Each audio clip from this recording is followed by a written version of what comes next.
मध्यरात्री कारमधून चालला होता दारूचा साठा, ब्रह्मपुरी पोलिसांच्या गुप्त जाळ्यात तस्कर अडकले.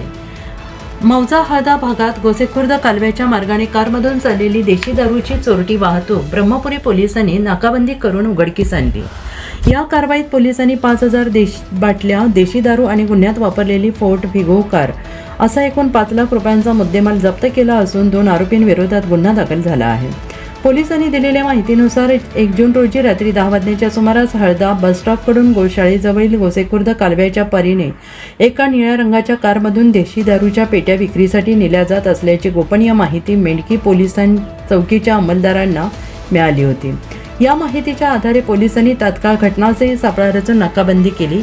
नाकाबंदी दरम्यान संशयास्पद वाटणारी निळ्या रंगाची फोर्ड निफिगो कार क्रमांक MH31DK 0647 पोलिसांनी थांबवली. वाहनाची झडती घेतली असता कारमध्ये प्रत्येकी 90 ml मापाच्या एकूण 50 खाकी खोक्यांमध्ये लपवून ठेवलेल्या 5,000 रॉकेट संत्रा देशी दारूच्या बाटल्या आढळून आल्या. जप्त केलेल्या या दारूची किंमत सुमारे 2 लाख रुपये आहे. 3 लाख रुपयांची कार असा एकूण 5 लाख रुपयांचा मुद्देमाल पोलिसांनी हस्तगत केला. या प्रकरणी कार चालक अरुण उर्फ मारुती रामचंद्र लाडवे वय वर्ष 36 आणि दारूचा मूळ मालक हरभजन सिंग गुरदीप सिंग टक वय वर्ष 40 दोघेही राहणार हळदा तालुका ब्रह्मपुरी यांना ताब्यात घेण्यात आलेला आहे. आरोपींविरोधात ब्रह्मपुरी पोलीस ठाण्यात अपराध क्रमांक 504/2026 नुसार महाराष्ट्र दारूबंदी अधिनियम कलम 65 आणि 83 अंतर्गत गुन्हा दाखल करण्यात आलेला आहे. सदर यशस्वी कारवाई चंद्रपूरचे पोलीस अधीक्षक आयुष नोपानी, अप्पर पोलीस अधीक्षक ईश्वर कातकडे, प्रभारी उपविभागीय अधिकारी दिनकर ठोसरे, ब्रह्मपुरीचे पोलीस निरीक्षक प्रमोद बानबले